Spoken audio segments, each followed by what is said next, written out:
welcome to another edition of the CivBattleRoyale. My name is Dawkinzz, and this is episode 5, Bloodstains and Fire. Wood, sand, and bodies burn as the madmen of this cylinder force the weak to their knees. This part's narrated by Orange, and it starts on turn 121. So without further ado, let's get right into this. Greetings guys, gals, and non-binary pals. It is I, user Orange Chrissy, aka Orange, aka the creator of Malacca, back again with part number 5. Nearly 2 years ago, I also narrated part number 5 of CBRX Season 1, so it's great to be back for it again. Last time I just made the same joke a bunch of times, and I guarantee I will make it here once again. But maybe this time there will be a bit more variance in my jokes. And now that I have full control over the narration, you won't be able to escape my hardcore standing of Malacca. Between the time I write this and when the part comes out, another cake day will have passed for me, and I gotta say, getting to narrate a part of the CBR is the best gift I've gotten in the past 2 to 3 years. I just love this community. So hooray for another year of the CBR, and time to get on with the show. User X Rock delivers us this fantastic rendition of the 5-on-5 beatdown of Destiny. Will this big war lead to nothing, or will Punjab come from behind with a steel chair and take out the competition? Will Kosovo get the drop on Georgia and force their submission? Will those mouths ever not be unsettling? And of course, will this distract us from the fact that in 1998, The Undertaker threw Mankind off Hell in a Cell and plummeted 16 feet through an announcer's table? Find out on this week's episode of the CivBattleRoyale. User Varia provides us with their always wonderful tile-accurate map, which is always fantastic. Getting to see the exact borders really helps to get a feel for how civs are looking. Thank you, as always. And user A Redundant Sofa also gives us a wonderful map, the absolutely amazing Babylon map. Smoothed, more natural borders make this map really pleasing to look at, and the style is just great. Keep it up. Punjab pushes Parg out of the top spot. They have good tech, good science, good population, good army size, and good food, but most importantly, they have 14 cities and are tied for top production. They are a behemoth currently, but we'll have to wait and see if they can manage to hold the top in the coming parts. We start off this episode with a shot of the Burkina Faso war with the Tuaregs, where Sankara looks to be finally setting his sights on the capital of Abalessa. He has a superior army, so it should just be a matter of time at this point. On the sidebar, we can see Tahiti making peace with Hawaii, and the minimap shows no changes in the territory. Zumbi makes quite the bold declaration of war against Paraguay. He has a slight advantage in troops, but his units aren't near the front at all. The two are evenly matched for the most part, so perhaps Zumbi was a bit too preemptive in starting his strike.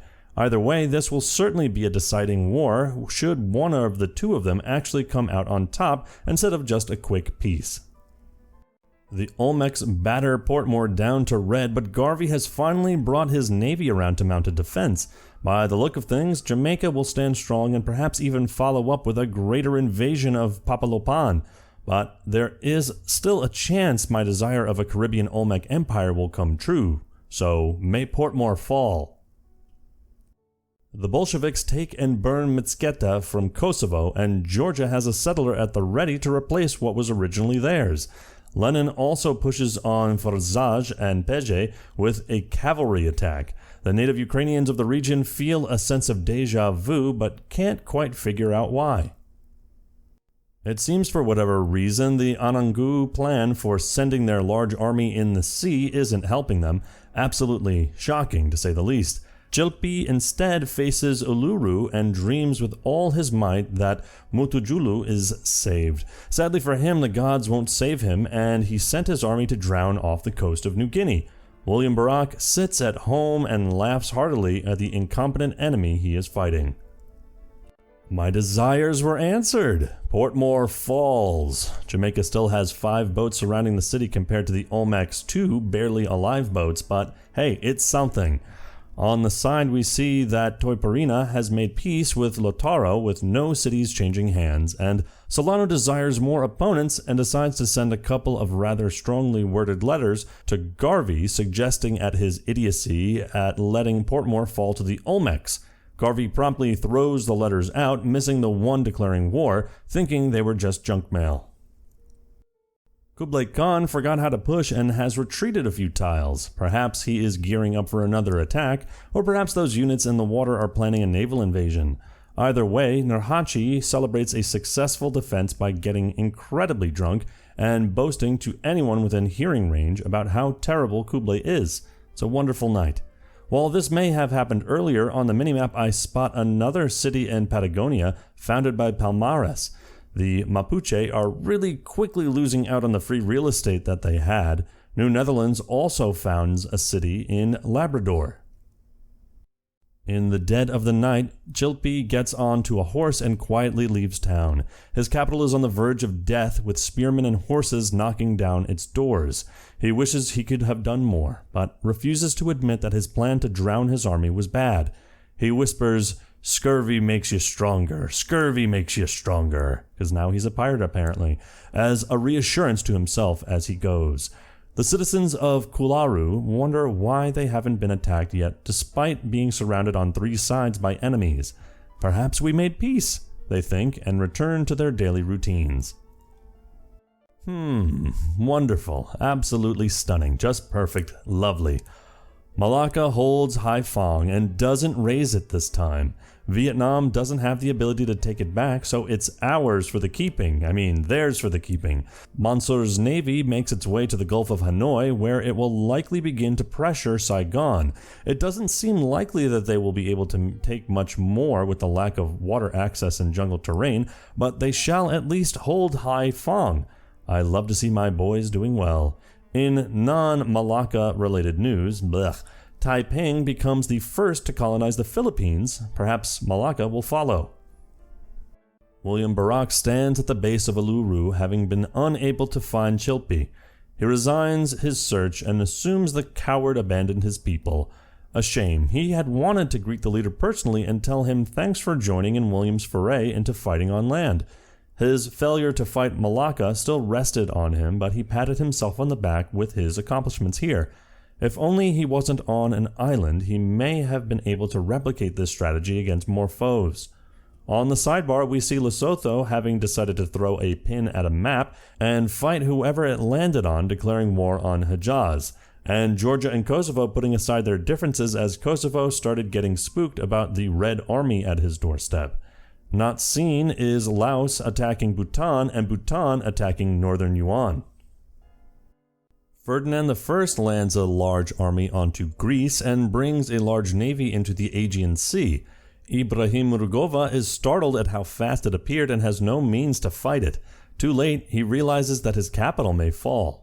On the side, we see that Bargash bin Said realized that his father was the Sultan of Oman, living in Zanzibar, and he decided that it was time to retake his homeland. Meanwhile, Hejaz makes peace with the Ptolemies, Uzbekistan, and Punjab, and instead starts a fight with the far-off Northern Yuan. Parg and Taiping attack Bhutan, while Punjab makes peace with Bhutan. Spain attacks Wales. A lot going on here. Noted Babylonian agent of the Sa, Pythagoras, has created his greatest work yet, and oh boy is it great. He has scoured every continent in search of every Civ's technology, and has put together a list of who has the most. As expected, Mansur Shah leads the pack, of course. Malaccan supremacy shall continue to reign. No one can escape their dominance. Other than our amazing top leader, the Chukchi, Vandals, Nigeria, and the Mississippi all come in second place with 20 tech. The info sheet updated to the last part shows Nigeria, the Vandals, and Malacca leading the way in terms of effective science, with Germany and the Chukchi a bit behind. It's a tough race at the top here. Somalia and Jerusalem sit at the far back. Zumbi's declaration of war is backfiring against him, at least at his core. Paraguay brings Dambrapanga down to the red, although they don't look to have the troops to take it. In addition, it looks like Zumbi has, if anything, moved troops away and towards Marajoara. Things aren't looking good for our guys in green. On the side, we see Nigeria building Chichen Itza, and Punjab and Manchu call it quits once they realize that there are 3 civs between them. Iceland takes on New Netherlands in a battle of the 2 naval powers. However, this shot doesn't show the whole story. Iceland may have little power near the Dutch capital, but they are more likely gunning for the settles in northern Quebec. I don't doubt that Iceland will take those 2 cities, but New Netherlands may be able to make a decent push north if they try. Here we can see the TAT gave away Sipusha to the Chinook, and it's immediately put into peril as the Dene attack, also putting the pressure on Kanyak. However, Bachoko is in danger as well. William Barak, to commemorate his capture of Mutajulu, builds Petra a fair bit away in a likely more useless city for the wonder. Mansur Shah also builds the Oracle of Bintan, and upon asking for a prophecy, the Pythoness responds, "You are the best, and you will be the one who takes over the not simulation. I didn't say simulation, I said world. That's right." He wonders what the Pythoness meant when she stopped herself, but he didn't dwell on it further. Also, when it's a Pythoness, is it Nicki Minaj in the video Anaconda?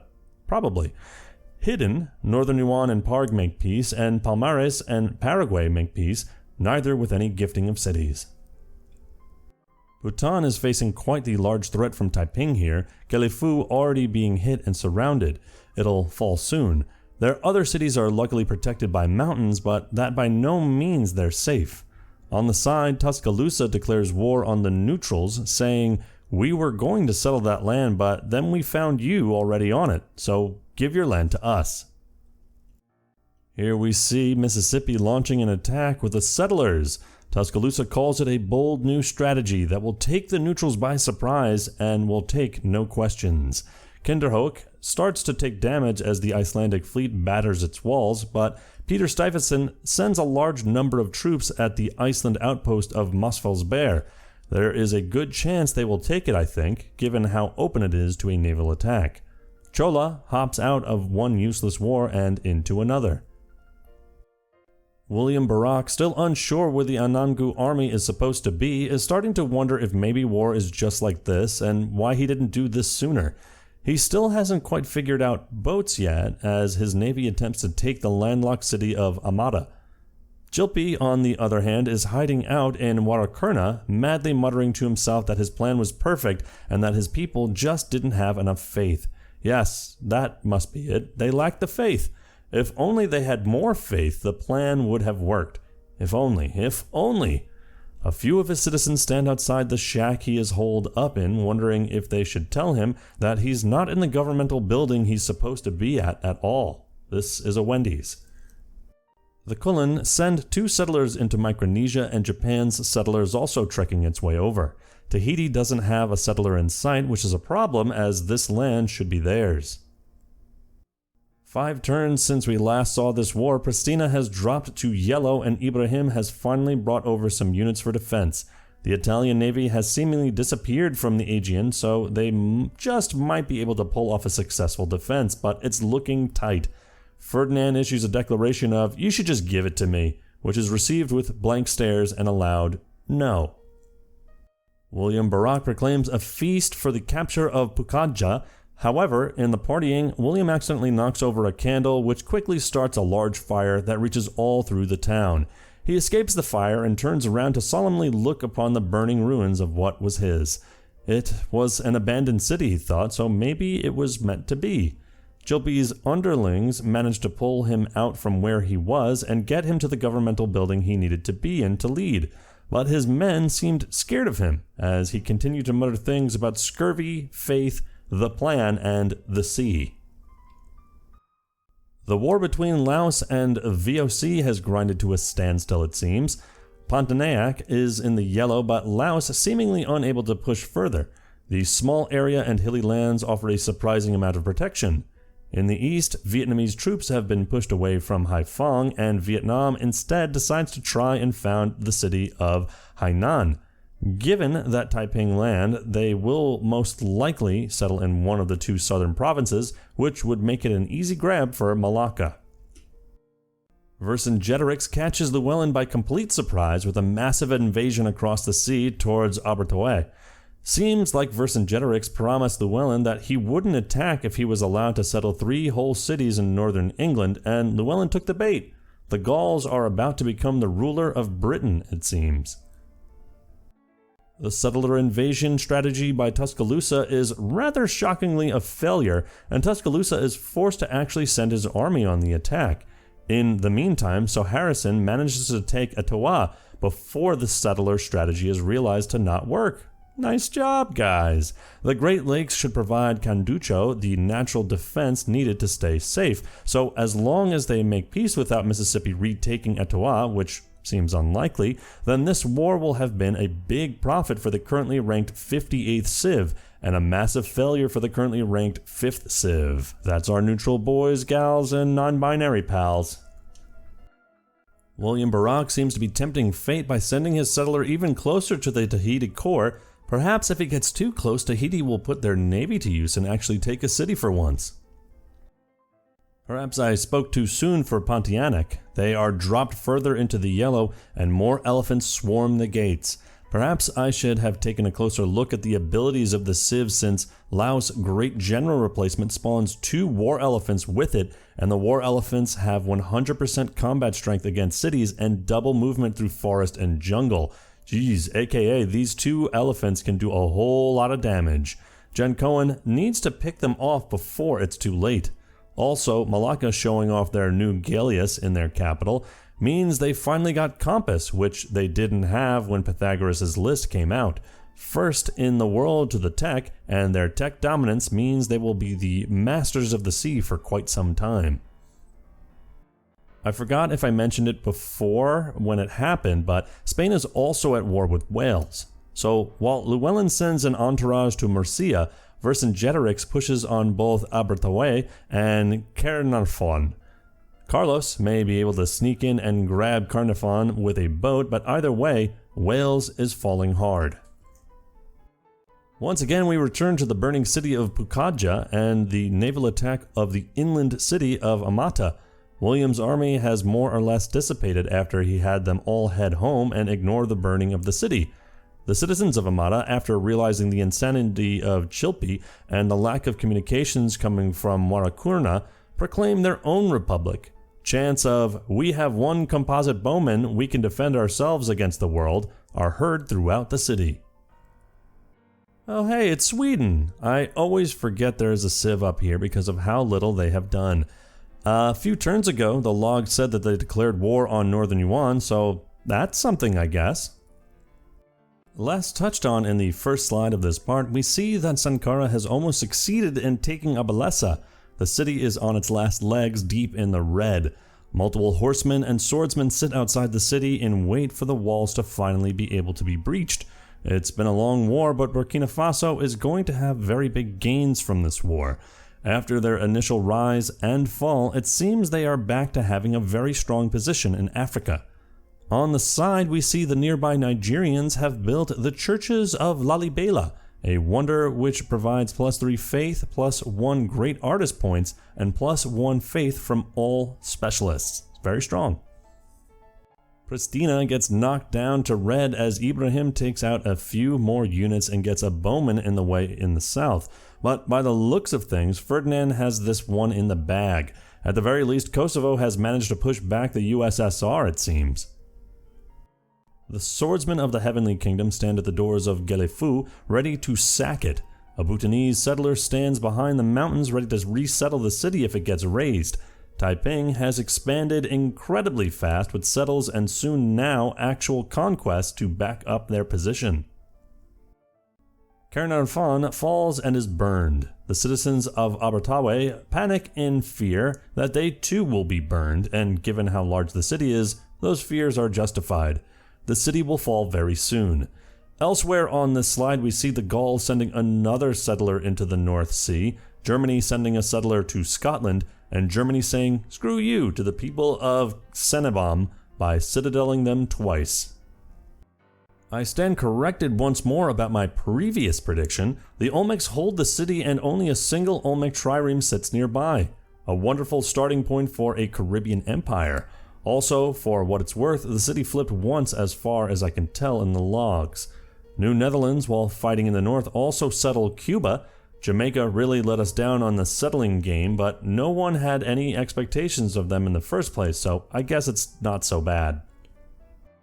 A Taiping horseman rushes into Guelefu and the city falls. Rejoice at progress in the Himalayas, but also don't rejoice as another orange-colored civ has lost a city, and as Orange herself, I feel the need to defend the civs that are the best color.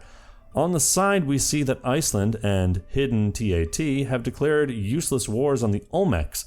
It seems they may have both been smuggling money through a rum distillery called Bear and Viking in Portmore that got found out when the city fell. It's a cool name.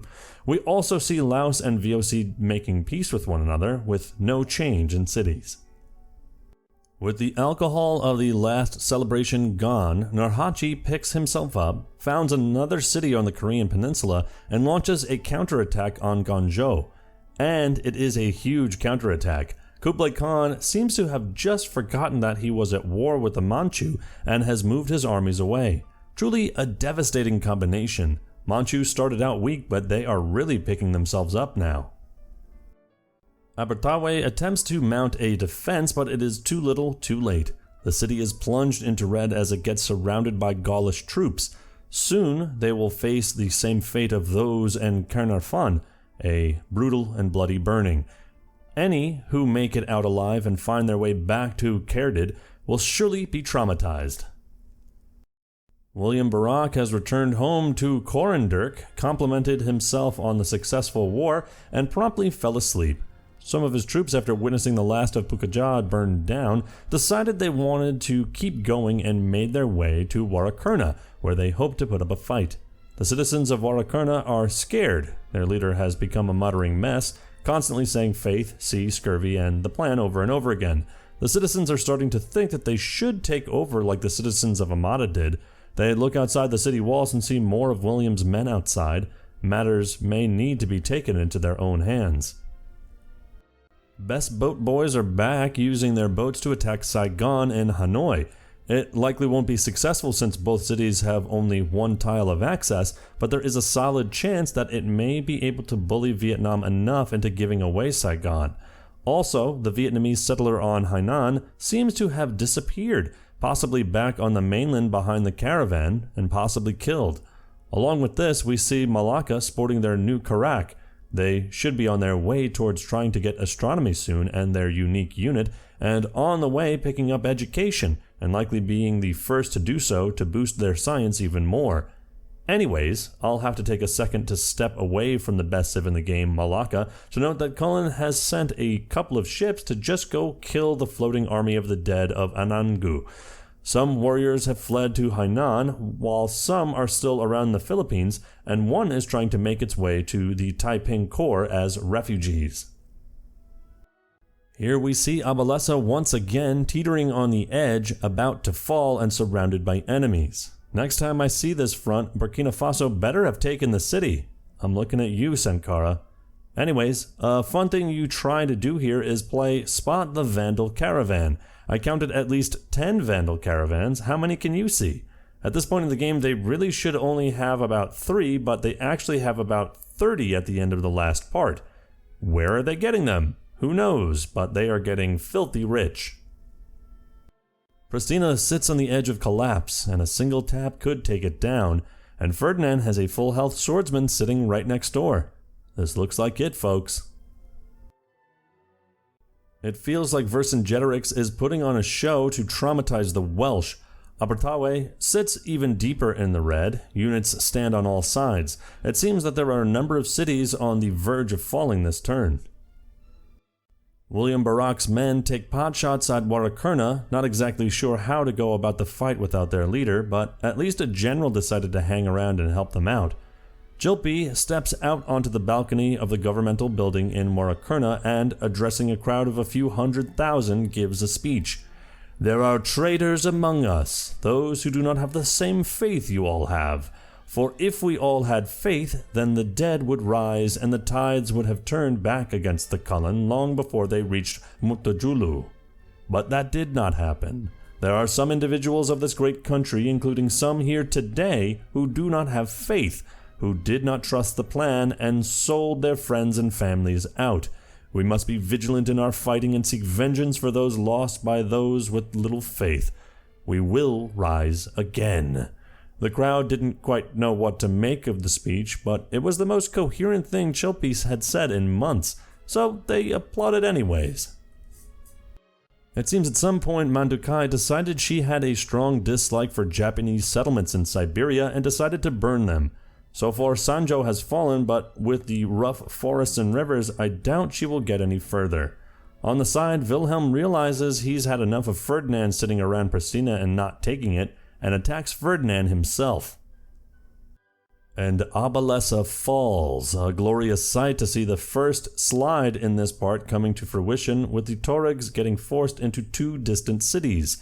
Sankara has truly stepped up and made a name for himself. Now we will have to see who his next target is. They are stuck between the Power Vandals and Nigeria. Perhaps Sankara will keep going northeast into the Ptolemies. Either way, they don't look like they will fall anytime soon. Abertoue falls and Vercingetorix lights it aflame. Nearly 1 million people were either killed or forced to become refugees fleeing the flames. But Vercingetorix isn't done. His army marches on Cerdyd, already partially surrounding it. The citizens of Cerdyd are thankful that the city is immune to the burning, but they aren't immune to the trauma. There are many reports of people fleeing Abertoue, breaking down, thinking about family and friends still trapped in the burning city. At the very least, on the side, we see that they have made peace with Iceland. Along with this, a number of civs in the Americas realize they really don't like large heads and attack the Olmecs, but none are direct neighbors. Also importantly, Germany declares war on Sweden.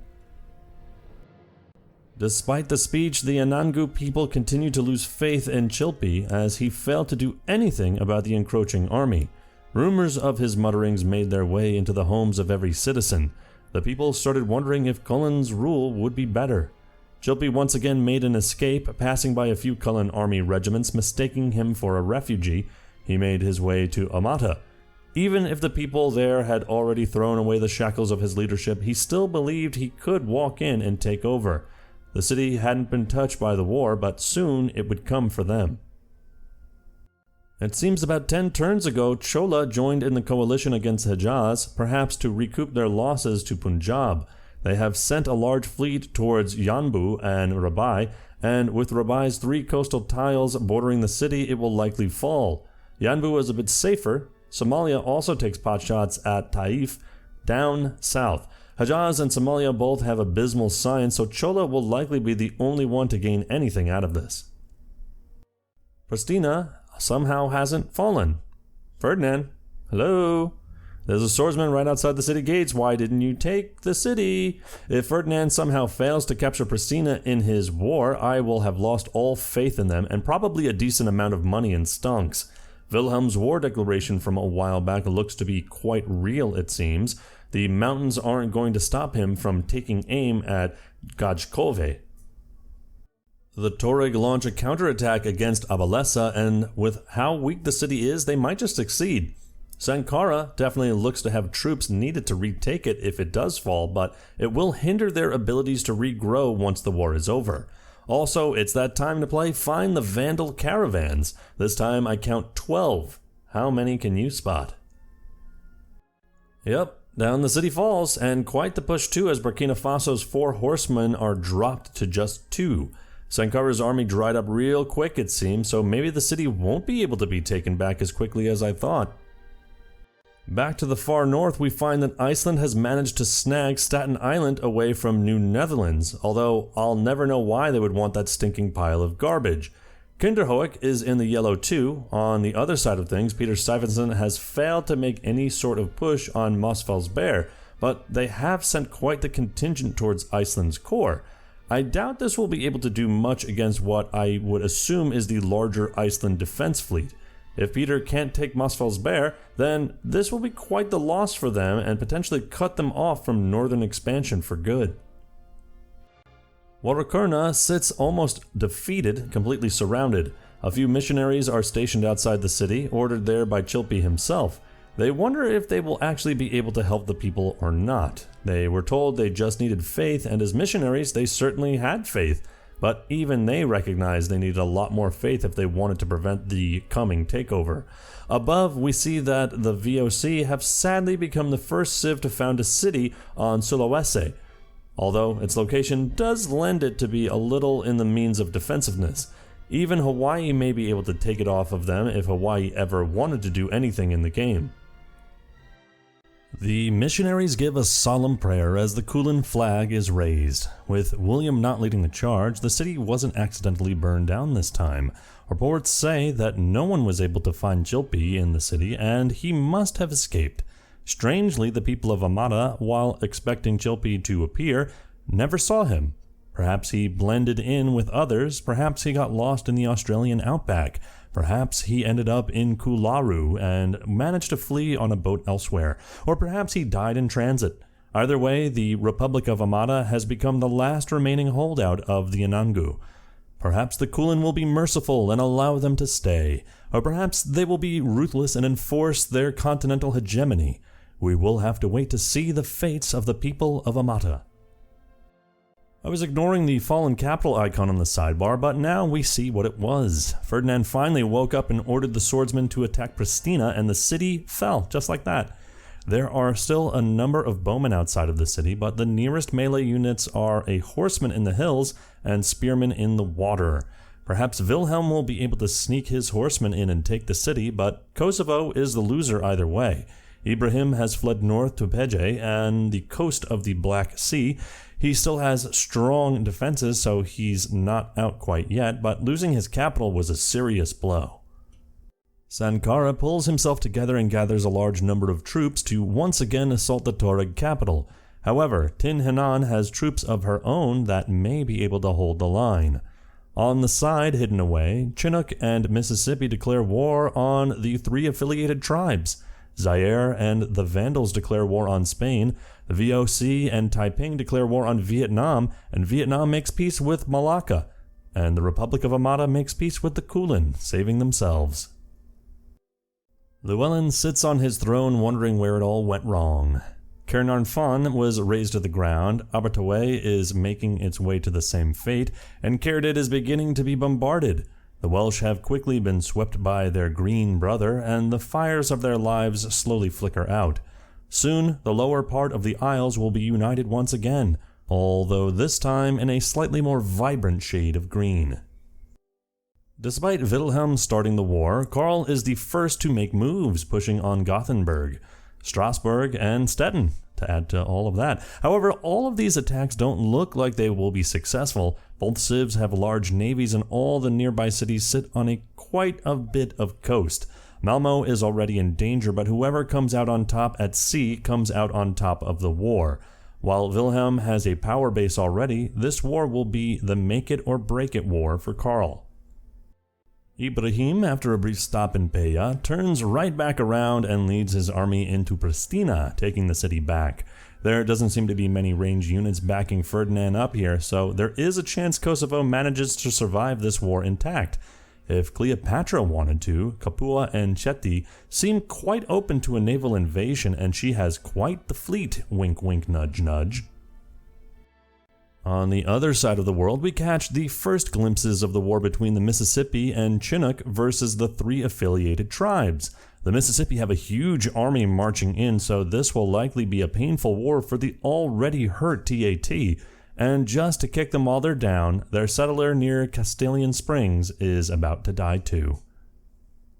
Here we see Vietnam having freshly peaced out with Malacca, immediately on the receiving end of a large invasion by Taiping. Taiping has certainly been making a name for themselves with a rapid expansion of settlers and now others' cities.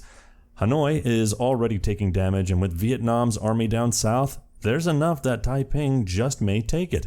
Taiping isn't slowing down the settling game either, though, as they send 2 more settlers to the Philippines. Come on, Malacca, you need to get on settling spree again, or all the good spots will be stolen.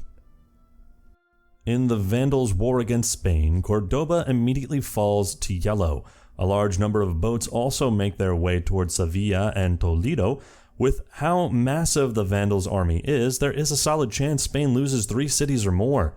Genseric better be using his far larger amount of traders than he should have to fight the war.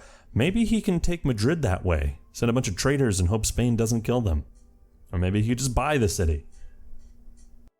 Peter finally gets to his senses and launches the attack on Mosfellsberg, quickly bringing it down to yellow. With the troops surrounding the city, he has a good shot at taking it, but he has to go quickly before Icelandic reinforcements take care of his distraction fleet and start pushing him back. Pristina holds on in Kosovoan control while Wilhelm, fighting a two-front war, pushes on Gutskove and damages Palermo. Things aren't quite safe for Kosovo yet, but they are looking a lot better. Ferdinand seems to have forgotten how to really make a land army as they got to the border of Pristina and then just stopped producing more, it seems. Germany jumped on their weakness, but who else might too? Strasbourg is no longer in imminent danger as Wilhelm has pushed north towards Malmö. Sweden has Gothenburg surrounded, but a lack of range units and the heavy forests make a push on the city hard. But they do have some defenses around Malmö, so they may be able to hold it. On the top of the screen, we see something more interesting. Wilhelm has taken Gutskove from the two Sicilies, pushing Ferdinand out of the Balkans once again. Back in Vietnam, Hanoi is still only a bit damaged and units are starting to move up to defend. Taiping is instead focusing on trying to settle the Philippines instead of launching a stronger attack of the Vietnamese capital. Perhaps it's just the terrain holding things up, but they will have to get the move on quick if they want to take the capital before better defenses arrive. Seems I missed this a few turns ago, but the Chukchi have declared war on the Chinook and immediately Simisti has been taken down to the red and will definitely fall. The Chukchi feel like a bit of a hidden power being stuck in the corner, but they are decently strong. And despite the strength of the Chinook, they have now been pulled into a two-front war and really don't have a navy prepared. We'll have to see if Latlawadlin will be able to push to Kathlamet, but even just taking the city of Simisti will be a victory for the Arctic Civ. Come on, Inuit 2.0. Cerdyd is down to the low red, and Spain appears to be in no position to steal the city, so this one's going to Vercingetorix. This is going to boost the Gauls to 12 cities and solidify their position as a major power. Although they still have to contend with the super strong Germans, next time they fight they will fare far better than they did the first time in their war against their eastern neighbor. Perhaps in a couple of parts we will see the two fight and the victor of Europe can be crowned. Valencia is not the only Spanish city being damaged, as back in Iberia we see Cordoba falling to red and more Trihemiolomius make their approach. If the Vandals are unhappy, then a lot of cities are about to be burned very quickly. Also, while the Vandals do not have much of a land invasion going yet, they do have a fair amount of land forces ready to cross the waters, so Spain better move their armies into position quickly or they will be overrun on land as well. Here is the aftermath of that previous notification. Gutskove is fallen and Pristina still stands. Those swordsmen could retake the capital, but it's looking unlikely at this point that the war will end with it still in two Sicilies' hands. Gutskove is in even sturdier hands as Germany has an entire army surrounding the city and the single coastal province won't allow Ferdinand much ability to take it back with triremes. Palermo is behind the Alps, but Gutskove was behind a mountain and wasn't able to stop the German army, so Palermo is in danger. It appears the northern German front is quickly turning into a stalemate. Germany can't get their army onto land, and they don't quite have full naval dominance to move on to Stockholm or take Malmö. Karl is still failing to push his army into Gothenburg, but as the forests and lakes give it ample protection, we'll see how that turns out. For what I was hoping would be a big war, this is turning out to be quite the snooze fest. Germany is having better results fighting through mountains than this.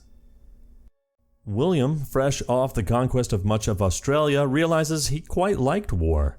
While his first attempt at a naval war went poorly, he really wanted to try again and prove himself capable. So it was reported on a calm Tuesday afternoon that William Barak sent a letter to Liliuokalani that read, "Dear Lily, I have come to inform you that I plan on attacking Hilo, for I would like to test some of my new boats. Do not worry about it, just don't worry about it. You do not need to defend yourself. Yours truly, William." While the idea was good, Hilo lacked the coastal provinces that would make a naval invasion easy, and the composite bowmen and horsemen will likely be ample enough protection for the city. Maybe William will find better luck elsewhere next time. The Vandals have moved nearly their entire western army off the African mainland, headed towards Iberia, and with them they have taken Cordoba. The city is very quickly set alight as Genseric said he doesn't quite like the way the city looked. With their unique unit, the city will be burned down extra fast, and you know what they say, the faster you burn, the more war crimes you commit. Now, Genseric doesn't know what these, quote, war crimes are, and neither does anyone else on this cylinder, so it all works out in the end. I'll be honest, I have no idea when this happened, but Portmore was retaken, although it is completely surrounded by Olmec units.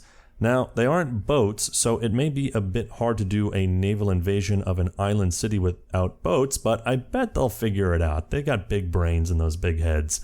Also, here, New Netherlands has founded another city on Cuba, and most importantly, Gran Colombia has founded the Managua Canal. With this city, the naval game in the Americas really opens up, as whoever owns the canal, or has access through it, can cover both sides of the continent. Wonderful to see. Looking back at the slides, Al-Baha was founded on turn 138, and looking back in the logs, Somalia declared war on turn 100, and only now is it looking to pay off. In the ruins of the previous Somalian city, Somalia will once again retake their land, this time by taking over a city instead of founding one. Both of the civs are incredibly far behind on tech and are struggling immensely, so we will have to wait and see if being able to take Al-Baha will propel Somalia to do better, or if it will put them into the same group as Hejaz, let's say. Big, but useless. We return to the Manchurian front to not see how the naval invasion went, and given the city hasn't changed hands, it likely went poorly. Between the two civs, an assortment of fighting happens, but the two civs remain a bit apart and not really wanting to get into it. Perhaps Nurhaci found more alcohol and started drinking again, and forgot to lead his troops. Kirdid falls, and if it wasn't a capital, it would burn too. Vercingetorix immediately moves towards Casnudid, the last remaining holdout of the Welsh, and I apologize that my Welsh is not up to snuff. Llewellyn looks upon his country as it burns. Vercingetorix not yet sated.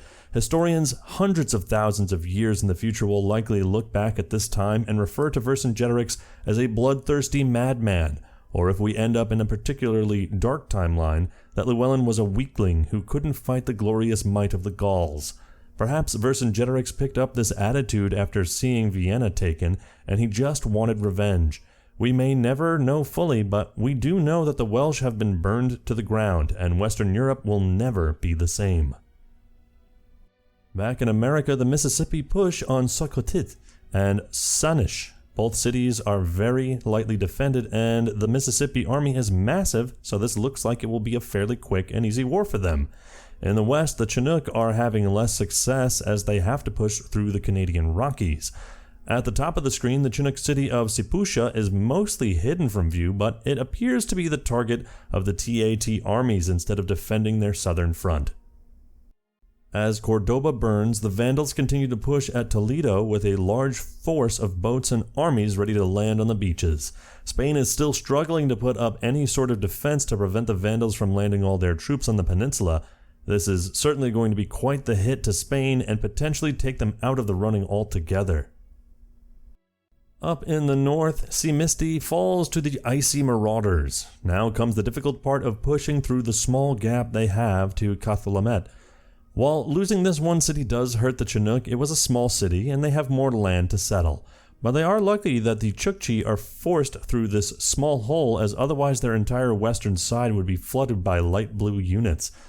On the side, we see that the Olmecs in Jamaica have made peace, and looking at the minimap, the Olmecs seem to have secured Portmore. Congratulations. Kosovo also makes peace with the two Sicilies and keeps Pristina. Good job, Ferdinand. I shouldn't have put hope in you. Al-Baha flips back and forth as Hejaz starts bringing over more of an army. With how little Somalia is sending in the way of forces, Hejaz may actually hold the city in the end. They have the boats and ranged units necessary to keep taking it down, and Somalia is just sending spearmen and warriors. Marajawara builds the Hagia Sophia, and I think they don't have the religious upgrade yet, so they will likely grab that. Cleopatra is also looking to settle Ethiopia before Zaire takes all of it. We see the front again. Somalia is looking like they are in fact sending more units, so they will likely take the city back, but it's still up in the air if they will hold it in the end. Elsewhere, Hejaz also sends another settler towards Ethiopia.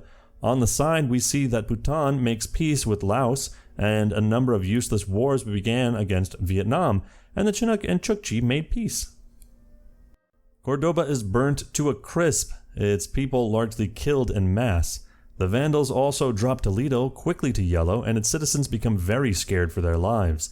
The Vandals will likely burn the city down too.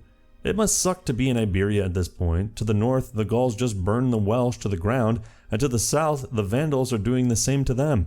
In the midst of this, Nan Modal is built by Genseric in celebration, granting +2 culture, +1 great engineer points, and +1 food, gold, and production, and Leptis Magna, where they built it. On the side, Iceland and New Netherlands peace out, with New Netherlands taking Mosfellsberg and keeping Kinderhook, a massive win for them. Taiping has broken through the mountains and jungles and has brought Hanoi down to red with a number of troops surrounding it. The city is near guaranteed to fall. Ho Chi Minh and his troops retreat to Saigon, which will likely be much harder to take for Taiping if they continue the war. On the Isles, the last holdout of the Welsh has begun to be bombarded. The nearly 1 million people in the city know what's about to happen to them, and all they can do is hope that Vercingetorix is merciful for once. Elsewhere, Spain is making an exodus from Iberia and has 3 settlers in the area, likely ready to quickly resettle Ireland once Casnud is burned to the ground. It's a bit of a cruel part of life where the Welsh will very quickly be replaced by incoming Spanish. Soon their culture will no longer exist in the world. The Mississippi Army, upon reaching Succotit, immediately drop it to red. Sanish is also in the deep red. In response, instead of moving to defend themselves, TAT founds a new town. The town doesn't even have time to be given a proper name before the Mississippi units surround it. 4 Bears, what are you doing? Quite a lot of capitals are falling this part, and this time it's Hanoi falling to a Taiping horseman. Taiping has a large army still on the march, but the mountain near Vientiane and the many rivers will make their army useless unless it goes over sea. On the side, Ferdinand, after failing to take Pristina like an idiot, decides instead to attack the crumbling Spanish, but they are unlikely to gain much in the war before the Vandals get to it. TAT, continuing to ignore their southern front, finally do some damage to Sipusha, bringing it to green. But while doing so, the Mississippi have taken Succotit and decided to burn it down. Sanish and Newtown are next on the chopping block. Solid chance they'll get burned too.